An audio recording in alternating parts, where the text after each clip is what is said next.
लकी recording studio Salkhua बाजार DJ लाल बाबू राजा, DJ लाल बाबू राजा।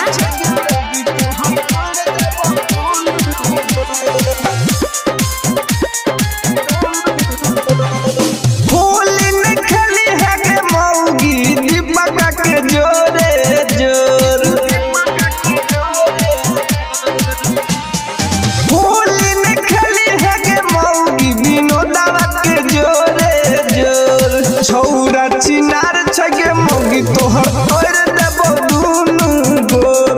छौरा चिनार छगे मौगी तोहर तोड़ देबो दुनु गोर।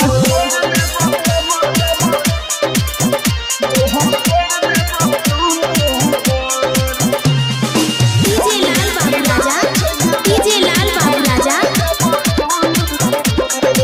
अंगना से मौगी दुआरे बन जाईबी।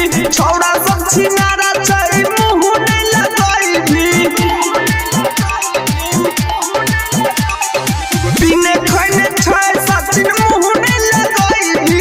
अंगना से मौगी दुआरे बन जाईबी। लेने रहो मोट पिचकारी बिनता कह रहो तोरे ओ। लेने रहो मोट पिचकारी सुबता कह रहो तोरे ओ। कहै छियो चैला जगे घोर नै ते तोड़